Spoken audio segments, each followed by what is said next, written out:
I should tell you up front that I was wrong about almost everything. Not wrong in a way that killed me, obviously since I'm here saying this, but wrong in the particular humiliating way that only over-prepared people can be wrong. The kind of wrong that is meticulous, documented, wrong with laminated index tabs and a color-coded supply rotation schedule, and a secondary supply rotation schedule in case the first one got damaged. Wrong with backups, wrong with contingency planning for the backups. My name is Dennis Yule Cantor. I am 41 years old. I managed a self-storage facility in Mill Haven, Ohio for 11 years. A flat, honest, mid-sized town that smells like fertilizer in April and fireplace smoke in November. And I say that with genuine affection because I grew up there and I never found a compelling reason to leave. I am not a veteran. I am not a doctor or a mechanic or a man with any particular skill that survival fiction tends to celebrate. I can tell you the precise load-bearing capacity of a corrugated steel overhead door, 10 foot by 10 foot standard residential gauge, because I had to argue that fact with an insurance adjuster in 2019, and I'm exactly the kind of person who retains that information. I can also tell you how long a 48-count canister of AA batteries remains useful in cold storage, how to properly rotate canned goods using a date-forward first-out system, and how to seal a door threshold against chemical or biological particulate using materials you can buy at any hardware store in under $40. None of that is what saved me.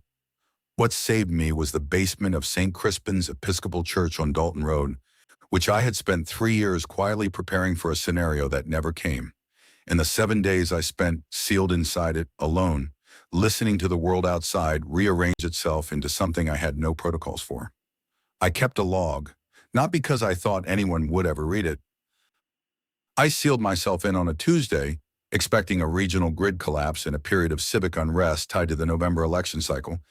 I had threat modeled this exact scenario across 14 separate planning documents. I had contingencies. I had a 3-week food supply. I had a hand crank emergency radio, a 750-watt modified sine wave inverter, wired to 2 deep cycle marine batteries charged off a small solar array I'd mounted, with permission, on the church's south-facing cellar grate. I had everything except the right idea about what was coming. The log is real. I'm reading from it now. Not word for word, because some of it is embarrassingly granular, and some of it is the kind of raw private material that belongs to me and not to any story. But the sequence is accurate. The days are accurate. What I heard is accurate. What it meant, I'm still not entirely sure.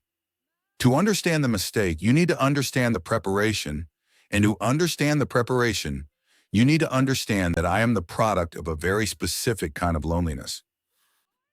I was married for 6 years to a woman named Priya who was tolerant of my prepping in the way that good-humored people are tolerant of a partner's minor eccentricities, with a fondness that had a ceiling. When we split, it was not about the supplies.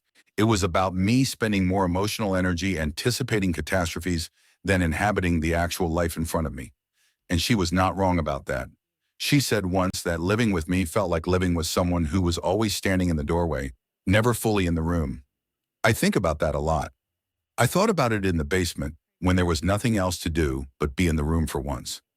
After the divorce, I went deeper into the prepping forms. Not because I was spiraling. I want to be careful here. But because they gave me something to do with my mind that felt productive. There is a particular satisfaction in solved problems, in variables reduced, in gap analysis completed and addressed.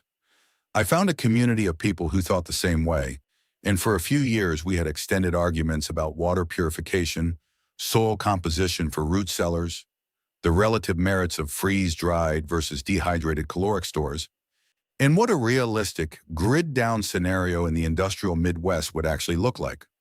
The consensus model we built over years of forum posts and a few regional meetups at a fairground in Indiana was this. The most probable near-term catastrophic scenario in the continental U.S. was not an epidemic or a foreign attack or a natural disaster, but a coordinated infrastructure failure. Power grid sabotage, potentially combined with widespread civil unrest during a politically polarized election period. This was a reasonable model. Multiple cybersecurity researchers had said as much on record. FERC published vulnerability assessments. The scenario was not fringe.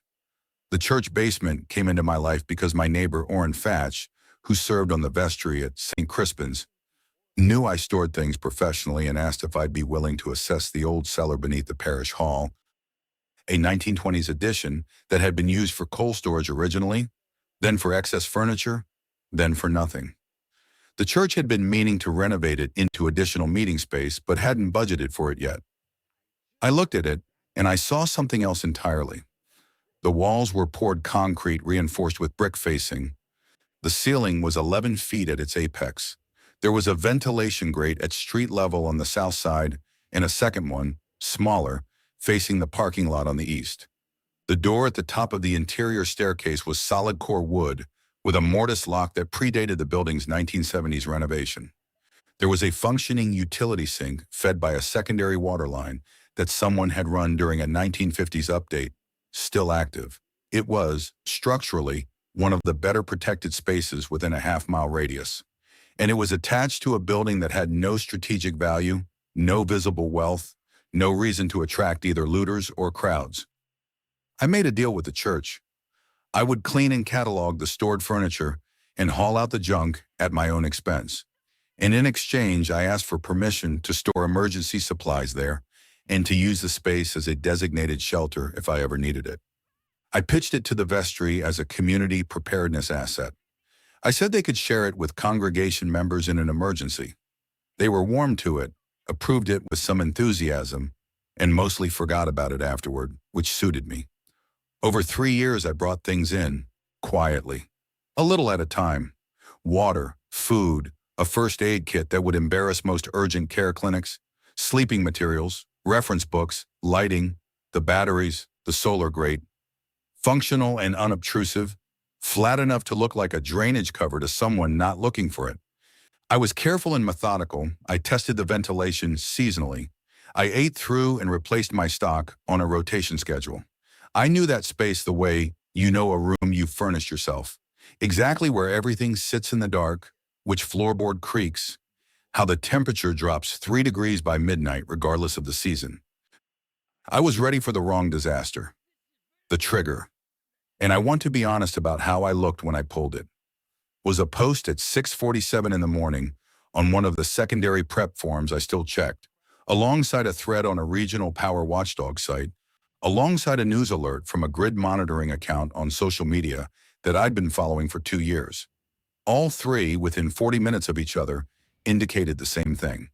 Unusual simultaneous load drops across 3 interconnected transmission corridors in Ohio, Pennsylvania, and West Virginia. The kind of pattern the community had been watching for. The kind of pattern that, in our threat model, preceded a coordinated attack by between 2 and 6 hours.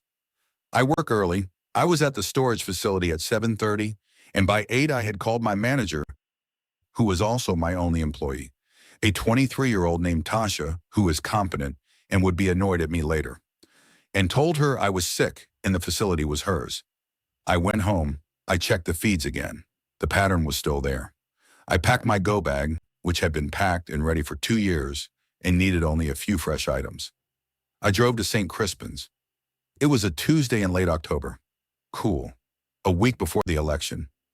The parking lot was empty except for Father Milo Szymanski's old Subaru, which was always there because Father Milo seemed to live at the church rather than in his actual house.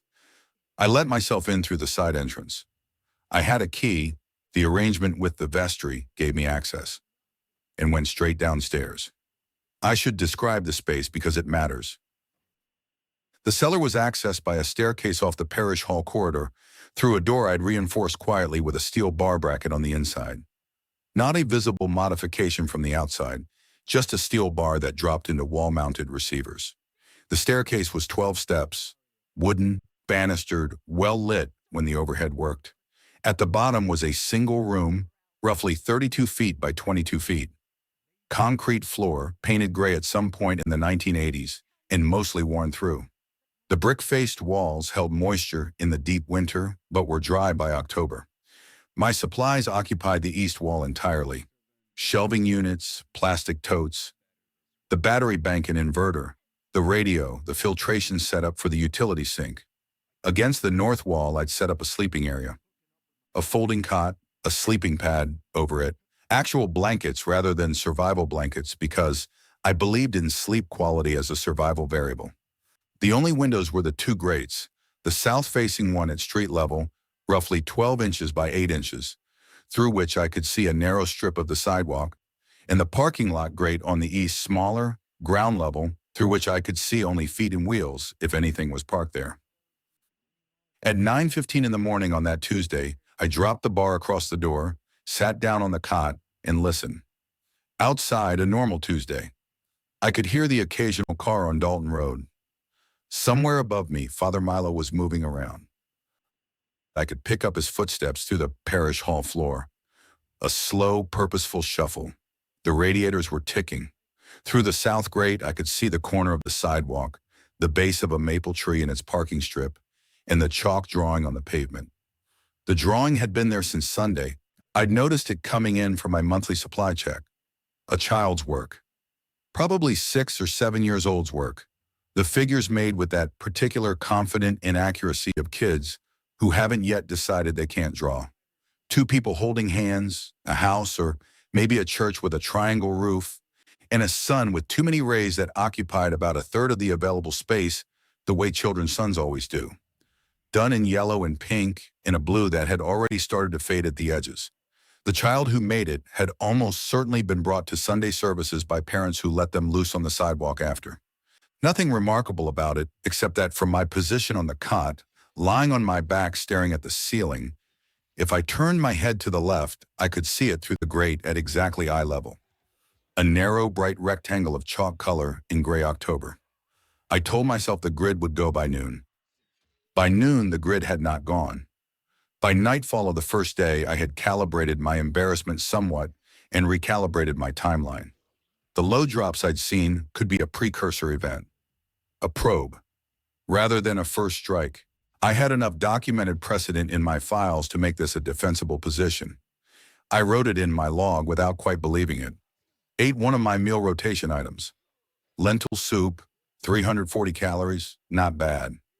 And listened to the evening sounds of Dalton Road.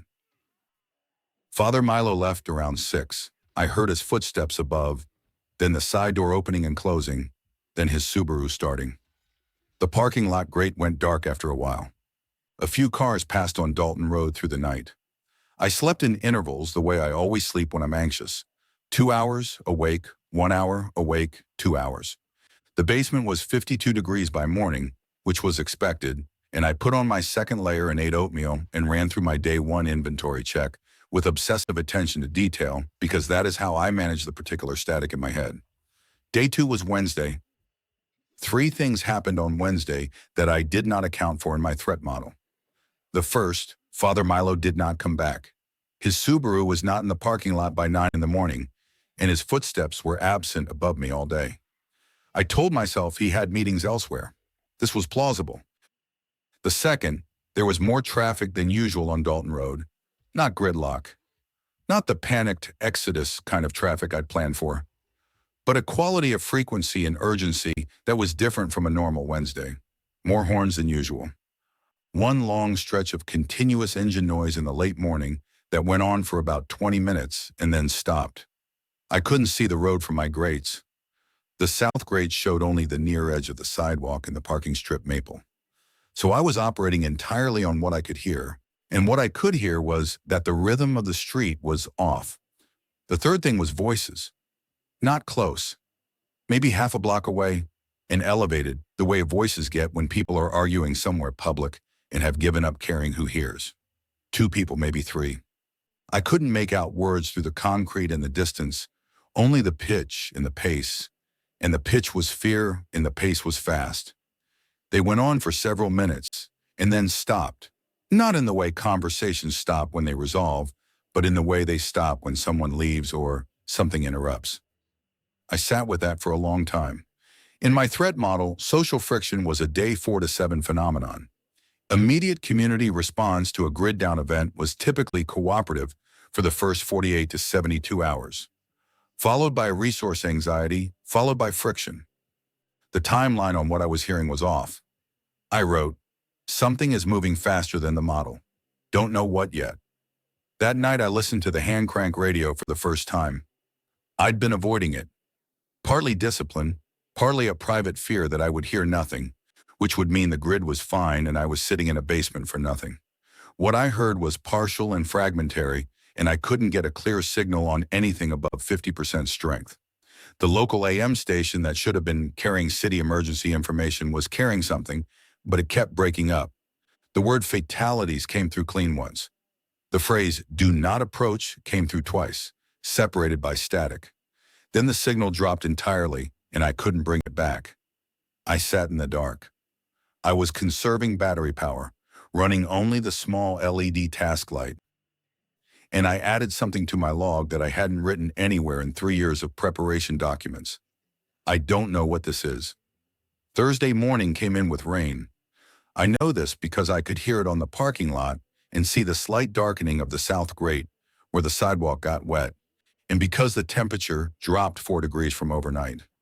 I had pulled on my third layer by 6 in the morning, and I was eating crackers with peanut butter out of one of my individually packaged reserves and trying to be calm. I was not calm, not frightened yet, not precisely. But the particular version of unease that hits a prepared person when their preparation stops answering questions.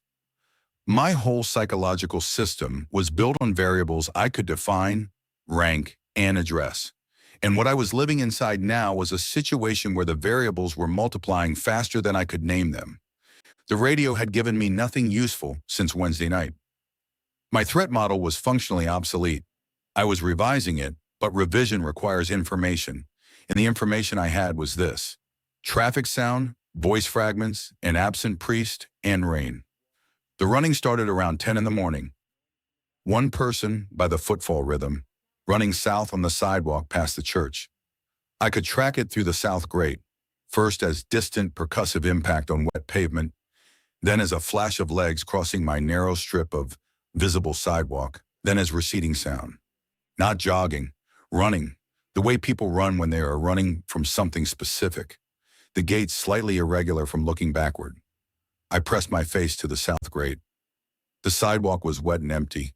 The chalk drawing was still there, diluted at the edges by the rain, the sun fading but the two figures still holding hands beneath it, their outlines softening into the pavement like watercolor. I watched the empty sidewalk for a long time. 20 minutes later, there were more footsteps. Not one person, several. Heavy, irregular, without the directional consistency of people who have a destination. They passed outside my field of vision, on the far sidewalk maybe, or in the street itself. The sound was wrong in a way I couldn't immediately categorize. The rhythm was wrong. Human footsteps have a regularity even when people are tired or drunk, or in a crowd there's a bass pattern. These didn't. Then something hit the side of the church. Not hard, not a crash, but a heavy pressured impact like a person walking into the brick wall without the reflexive correction you'd expect. Then another, lower down.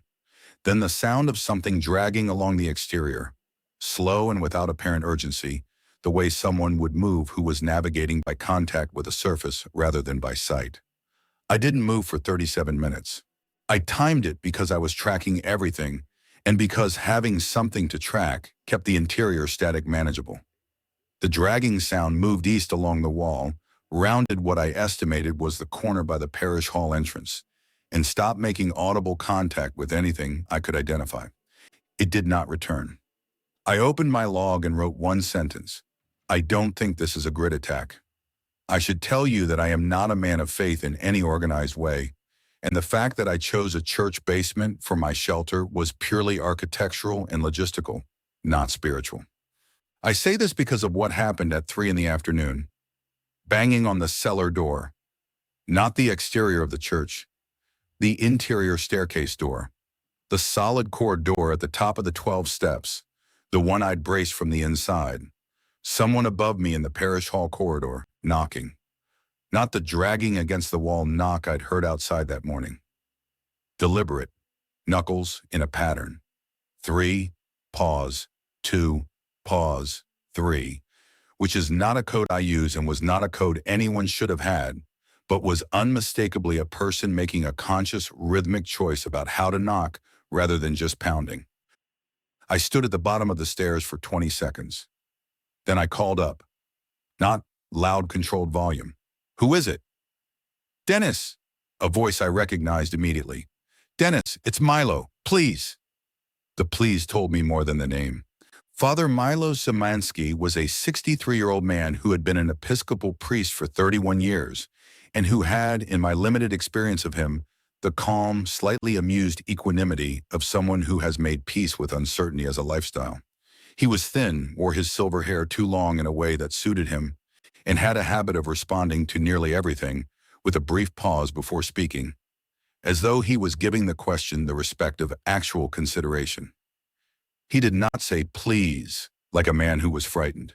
He said it like a man who had, in the last several hours, renegotiated his relationship with dignity. I lifted the bar and opened the door. He came down the stairs with the controlled movement of someone managing an injury, left hand on the rail. His coat was torn at the right shoulder. Not a seam failure, a mechanical tear, fabric pulled. He had a cut above his left ear that had bled down the side of his face and dried there without being cleaned. He was carrying his phone, cracked screen, and a canvas tote bag from the diocesan conference he'd attended in Columbus last spring. He sat on the bottom step without being invited and looked at the room.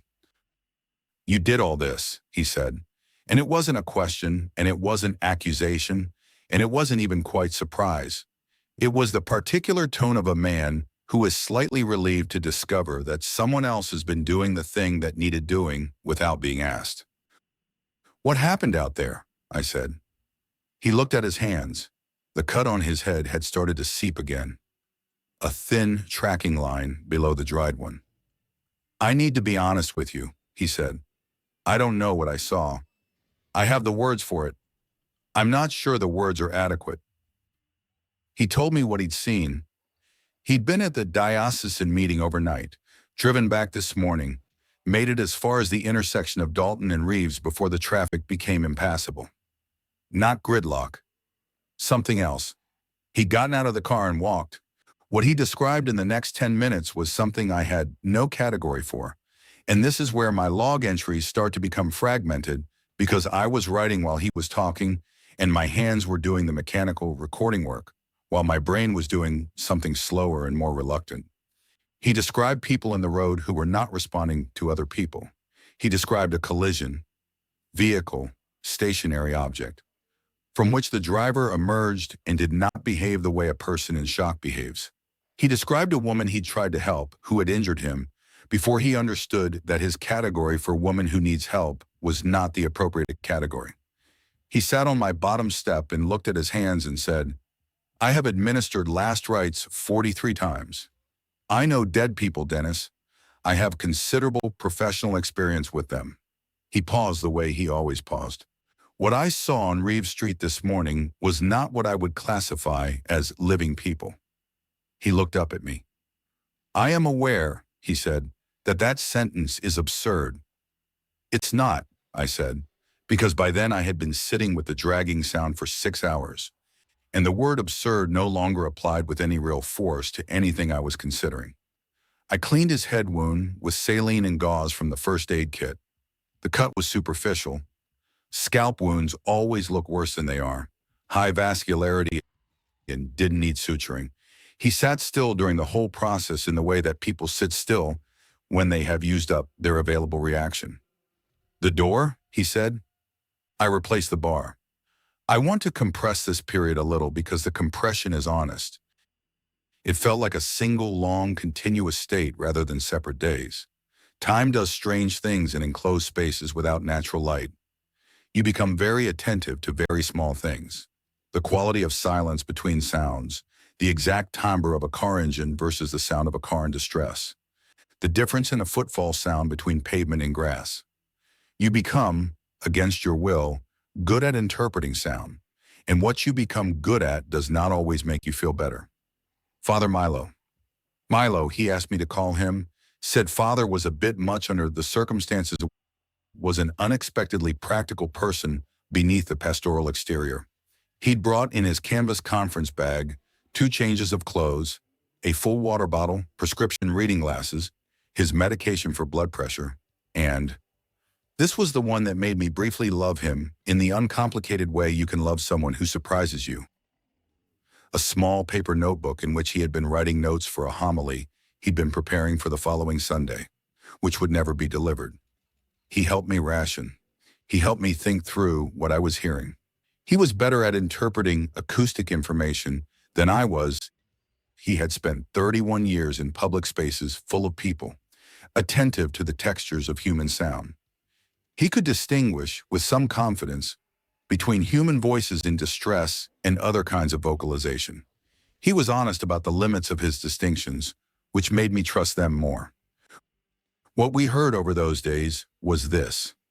Day 3 evening, voices, multiple from what sounded like the church's front steps, which would be facing Dalton Road. 2 of them coherent. Words indistinct but cadence unmistakably conversational, with the emotional urgency of people making decisions under pressure. A third voice or set of voices that was not coherent, not words, not intelligible patterning, but which was present and audible, and which, within about 12 minutes, caused the 2 coherent voices to move away quickly. Day 4, less traffic. This was measurable because I'd been counting engine sounds in blocks of 1 hour since day 2, and the hourly count dropped by roughly 60% from Wednesday to Thursday. Whether this meant people were off the roads voluntarily or because there were fewer functional people, I couldn't determine. Milo and I talked about this for a long time and reached no useful conclusion. Day 4 afternoon, crying. A child, close. Within half a block I estimated, given volume through concrete, going on for several minutes and then not going on, in a way that I am going to decline to interpret further because the interpretations available are all bad, and not all of them happened, and I don't know which one did. Day 4 night, a sound we couldn't categorize and didn't try to for mental health reasons. Day 5, a voice outside the south grate. Not close to the grate, not leaning over it, maybe 10 feet from it, on the sidewalk, the sound traveling down into the space through the grate angle. A woman's voice saying, with great clarity and without apparent panic, "If you can hear me, stay inside. Stay where you are. If you have water, conserve it. Someone is coming." Then footsteps moving away. I looked at Milo. He looked at me. "Someone is coming," he repeated. "That could mean a lot of things," I said. "It could," he agreed. We sat with it. The chalk drawing was still visible through the south grate. I checked it compulsively, multiple times a day. The way you check something that costs nothing to check, but that you've assigned totemic significance without quite deciding to. The rain had softened it further, but hadn't erased it. The sun and the 2 figures. Their hand-holding reduced to a suggestion of lines. The sun's excess rays blurred into a halo. Milo noticed me looking at it once. He said without preamble, "My first year as a priest, a girl in my congregation drew me a picture of Jesus. She had made him bald and given him enormous ears because those were the parts of my face she found most interesting. I kept it for 20 years and then lost it in a move. I think about it sometimes." "Do you miss it?" I said. "I miss her drawing it," he said. "That's the part I can't get back." Here is where the honest accounting gets difficult. There was someone outside. We could hear them. With irregular frequency, with varying proximity, with a quality of presence that told us they were living in the same ambiguous survival space we were in, near the church, navigating the same sounds we were interpreting from the inside. Not the woman who had spoken. She seemed to have passed through. Someone else. Someone who had, by the sound of it, found a position of relative shelter somewhere near the east side of the building. We could hear once or twice a day the sound of them moving. Careful, slow movement, deliberate foot placement on the gravel of the parking lot. We could not see them from the parking lot grate because the angle was wrong. We knew they were there. We did not open the door. This is the part I've had to sit with the longest. Not because it's the most dramatic moment. It isn't. Not because it was a clean moral question. It wasn't that either. It was complicated in the specific way that genuinely difficult things are complicated, which is that both positions were entirely defensible, and the cost of being wrong was your life, or someone else's, or both. The position for opening the door. There is a person outside who may need help. That is a human being in a situation that deteriorates if they are alone and improves if they are not alone. The supplies I have can be shared without critical depletion for a short additional period. The moral weight of staying sealed while a person survives or fails within earshot is not a weight I should be comfortable carrying. The position against opening the door? I cannot distinguish a surviving person from something else by sound alone. Father Milo, who is a trained observer of human beings, was unable to make that distinction reliably at street level in daylight. I cannot make it through a wall in the dark. Opening the door means exposing Milo, whose blood pressure medication had 11 days remaining, and who could not be replaced if I lost him. It means revealing the one secured space I know to be clear, to a variable I cannot evaluate. Milo made this harder by not telling me what to do. I asked him. I said directly, "What do you think we should do?" He was quiet for longer than usual. Then he said, "I think there are two legitimate answers. I think the one that doesn't cost us our lives is probably the one we'll live with less comfortably. But I'm not willing to tell you I'm certain of that. I've buried enough people who were certain." "That's not an answer," I said. "No," he agreed. "It isn't." We stayed sealed. The person outside moved occasionally on the parking lot gravel. On day 5 evening, the movement stopped. On day 5 night, there was a brief sound I thought might be a voice. I couldn't confirm. On the morning of day 6, the parking lot was, by sound, empty. We don't know what happened. That is an honest sentence, and I'm leaving it there. I am going to try to describe this accurately because the silence of day 6 was not like other silences, and I think the distinction matters. It wasn't quiet. There was still the baseline sound of the world, wind, the building settling, my own breathing, Milo reading. He'd started rereading his homily notes quietly, as a way of occupying his mind. What was absent was all of the human frequency. No voices, no footsteps on the sidewalk. Not the wrong kind, not the right kind. None. No cars on Dalton Road.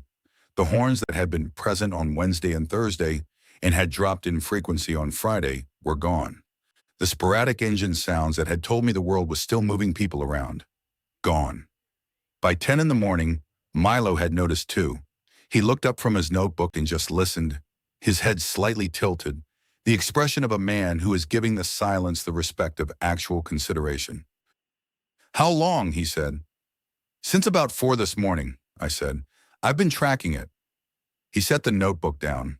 Outside the South Great, Dalton Road was just street, a street with nobody on it. The chalk drawing was still there. The two figures, the sun, the yellow was nearly gone, but the pink and the blue were more durable pigments and they were holding, still visible through the grate as a small, bright rectangle in an otherwise gray frame. The silence had a quality that I didn't have the right word for until much later. What I would eventually settle on is completeness. It didn't feel like a pause. It felt like an ended thing. It felt like a frequency that had stopped rather than a frequency that was between transmissions. I sat with my log open. I wrote, "No human sound since approximately 0400. This is different from a sound gap. Need to decide what this means." And that was the problem, wasn't it? I had to decide what it meant. There was no information incoming that would decide it for me. The radio had given me nothing since Wednesday. The grate showed me 14 inches of empty sidewalk. The silence was complete and had no annotation. I made a list, because lists are what I do. Scenario A, survivors have moved away from this area to a consolidation point. This would explain the directional vehicle traffic of days 2 and 3. Scenario B, the active phase of whatever is happening has resolved. Authorities have regained control, remaining threats contained.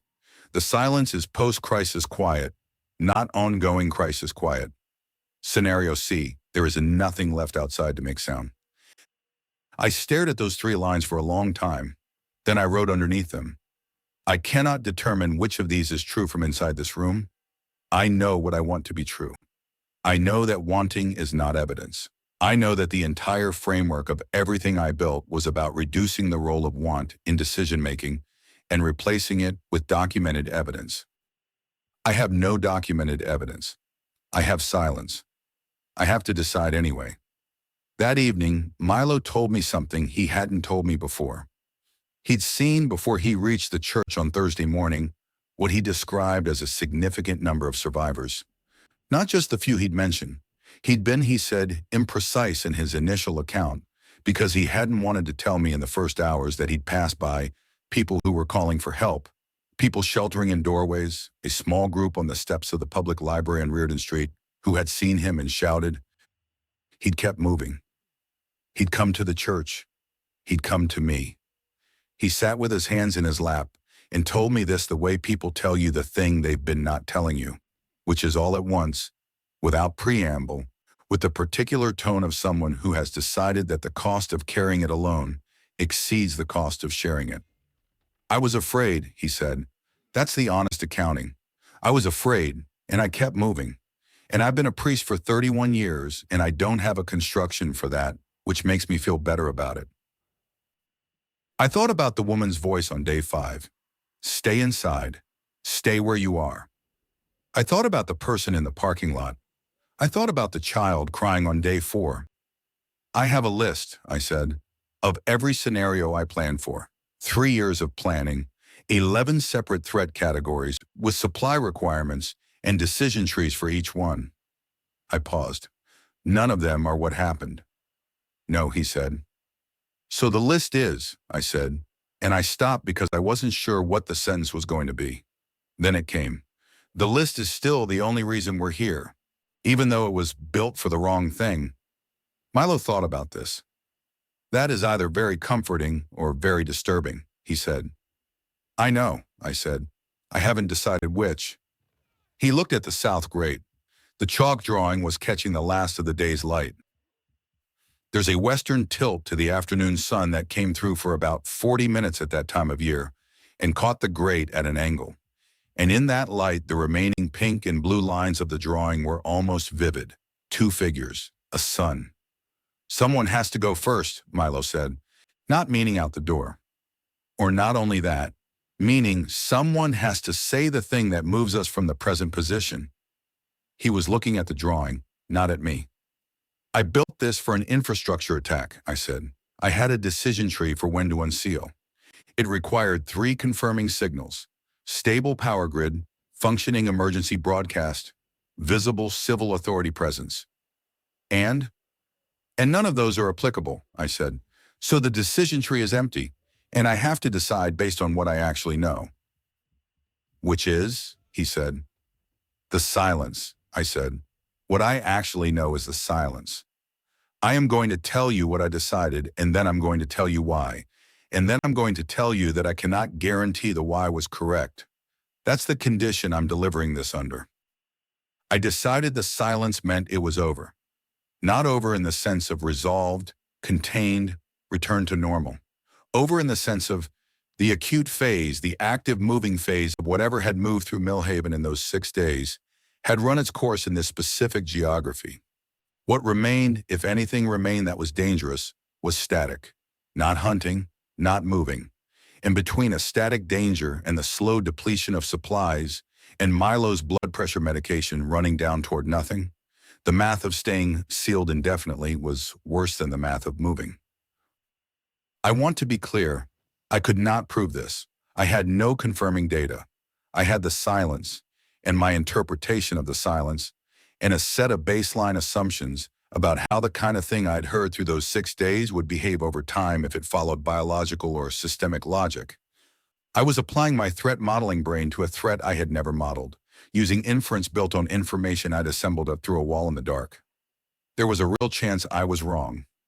The alternative was to stay, and staying had its own failure mode, which was not dramatic and not sudden.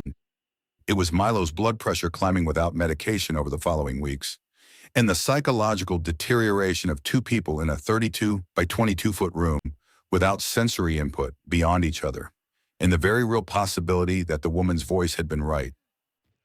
Someone is coming, and we would be too depleted to be useful to whoever came, or too collapsed inward to recognize the signal when it arrived. I told Milo my reasoning. He listened. He paused for longer than usual. The medication is a significant variable, he said. Yes, I said. And you've built a decision on inference from silence, which is not the same as evidence of safety. Yes, I said.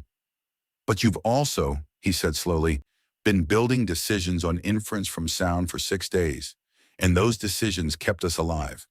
So your framework for interpreting what you can't directly observe isn't untested. I sat with that. You're being generous, I said. I'm being accurate, he said. The generosity is incidental. We would go in the morning, day 7 morning, not night. Morning, full light, maximum visibility. We would go together, move carefully, assess within the first block, and if the assessment was wrong, we would return to the basement immediately and reassess from there. We would bring 3 days of supplies in case we needed to shelter somewhere else. We would not separate under any circumstances. I spent the last hours of day 6 doing inventory. Not for comfort. I was past the point where inventory was comfort. But because accounting for what we had was the only useful thing I could do with my hands and my brain in the space between decision and action. I packed methodically.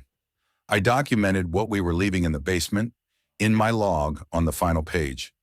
I noted the water levels, the remaining food supply, the battery state. I described the room in enough detail that if we came back, or if someone else came later, the log would tell them what was there and how to use it. At the end, I wrote the date, the time, and this. We are going out on the interpretation that the silence is an ending. If this is wrong, whoever reads this will know what we had and why we left it. If it's right, this is just a record of what we survived. Then I closed the log and put it on the shelf next to the remaining supplies, where it could be found. We came up the stairs at 7:12 in the morning. The door at the top opened into the parish hall corridor, which was dark and cold in the way that buildings get cold when they haven't been heated in days. The emergency lighting. Battery-backed, the church had a decent system. Was still functioning at about 30%, casting the corridor in dim amber. The indoor smell was familiar church smell. Old wood, candle wax, the mineral faint of stone, plus something underneath it now. An outdoor smell, an animal smell. Something that had moved through the space or through the air that served it. Milo touched my shoulder once lightly from behind. An acknowledgement, not a signal. The side door to the parking lot was the one I'd come in through on Tuesday. I checked the small window set into it before touching the handle. The parking lot was visible, empty. Gray morning, cloud cover, the gravel wet from overnight precipitation. The line of maples along the east fence were bare, their leaves down, a season that had continued without interruption while we were underground. I opened the door and we went out. I'm not going to tell you everything we saw. Some of it has no purpose being described in detail, and some of it belongs to the specific category of things that are better left unrendered, because the rendering costs something without adding anything. I'll tell you what was relevant to us that morning on Dalton Road. It was not empty of everything. It was not the worst version of the scenario I'd considered in my darkest moments below. But it was altered in the thorough, irreversible way that things are altered when a force moves through them without regard for what was there. We walked 1 block north and assessed, and the assessment was not catastrophic. We encountered 2 things in the first 20 minutes that required us to move carefully and make decisions quickly. And we did. And we came out of those minutes intact. This is as specific as I'm going to be. What I will tell you is that the woman who had spoken outside the South Grate on day 5, "Stay inside, someone is coming," was real and had been approximately correct. About 3 blocks from the church, we found a group, 11 people, who had organized around the public library on Reardon Street, which is a 1990s-era building with a solid basement and, as it turned out, a 2-week supply of emergency materials that someone with foresight had installed during the COVID period and never removed. They had a radio, they had 2-way communication with a regional coordination point that had established itself at the county fairground. They were alive. They had been alive, most of them, for the full duration of what had moved through Millhaven. By using the library as Milo and I had used the basement. By staying still. By interpreting the sounds outside and making decisions about them in the dark. One of them, a woman named B. Solano, who was 47 and had been the library's branch manager, had been the one to walk the neighborhood on day 5 telling people to stay put. She'd done 3 circuits alone in a 1-block radius during what she estimated was a window of relatively low activity. She said, matter-of-factly, that it had been a calculated gamble and she wasn't recommending it as a protocol. "Did it work?" I said. She considered it. "I'm here," she said. I thought of the person we'd heard in the parking lot, the sound that stopped on day 5 night. I thought about whether B's circuit had included the east side of St. Crispin's. I didn't ask. I'm still not sure whether I should have asked. What I know is this: we came out on the right day. The silence had been a correct read of a real condition. The system I built for the wrong disaster had kept me alive through a different one, not because it was right, but because some of its underlying logic. Stay still, account for your resources, make decisions from evidence rather than panic. Don't open doors before you understand what's on the other side is transferred. I had been prepared for a grid attack. I survived something else entirely, and the gap between those two things, between what I planned for and what happened, is not a gap I can close with better planning. That's the part I've had to make peace with. Some gaps don't close. You just learn the shape of them. Before we left the church for good, that first morning I went back around to the south side of the building and looked at the sidewalk. The chalk drawing was still there. Not vivid, 7 days of rain and foot traffic and October cold had worked on it, but still visible. The two figures had become suggestion rather than line, an impression of hands held. The outline softened to the point where it could have been 2 people or a single form with 2 components, depending on how you looked at it. The house or church behind them was mostly gone, but the sun, the great overdrawn sun with its too many rays, had fared better than the rest. The blue had held. The rays extended outward in their confident, inexact child logic, occupying the full third of the frame that its maker had intended. I stood in front of it for a while. I didn't know the child who made it. I didn't know their name or their age or which family in the congregation they belonged to. I didn't know where they were. I thought about Milo's girl who drew him a picture of Jesus with enormous ears, and how what he missed was not the picture but the drawing of it. I thought about what it means to make something for a surface that was never meant to hold it, with materials that were never meant to last, in a moment that nobody designated as worth keeping. The child didn't know they were marking the last Sunday before the world rearranged. They were just outside after church with chalk, making a sun bigger than it needed to be, because that's how suns work in the logic of the people who haven't yet decided to make them smaller. I didn't photograph it.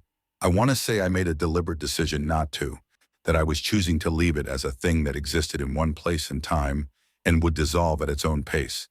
But honestly, I didn't photograph it because I didn't think about it until I'd already walked away. And by then going back felt like the kind of gesture that was more for me than for anything it would accomplish. Some things are not for keeping. Some things are just proof that someone was there, making something, in the ordinary time before the extraordinary time. And that's enough to have seen. I want to step out of the story for a moment and talk to you directly because I think this one earned that. This story is about the specific loneliness of being right for the wrong reasons. Dennis didn't survive because his plan was correct. He survived because some of its underlying shape, the discipline, the stillness, the willingness to stay in the room even when the room is uncomfortable, translated into a scenario he never prepared for. That gap between what we plan for and what actually arrives is not a failure of planning. It's a feature of reality. And I find it more interesting than Competence's salvation stories because I think it's more honest.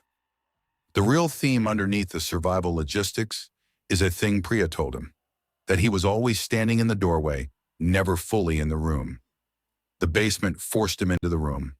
The silence forced him to trust a decision he couldn't verify, and that forced trust, earned through days of listening, through admitting he didn't know, through building a conclusion from incomplete information and then acting on it anyway, is the closest thing this story has to a transformation.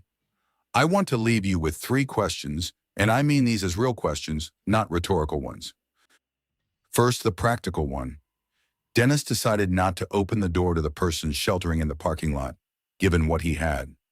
2 people, finite resources, no visual confirmation of who was outside. Was that the right call? Where would your threshold be? Second, the moral one. Milo told Dennis, late on day 6, that he had passed people calling for help and kept moving to reach the church. He survived because of that choice. Does survival make it defensible, or does survival just make it bearable? Third, the one I think about longest. Dennis built a 3-year preparation for a scenario that never came. Everything he built was technically wrong, but he made it through because of it. What do you do with competence that was competent about the wrong thing? Do you call it wisdom? Do you call it luck? Does the line between them matter if you're standing on the other side of it? Thank you for spending this time with me. It means more than I have the language to say cleanly. If any of this stayed with you, I'm glad you were in the room.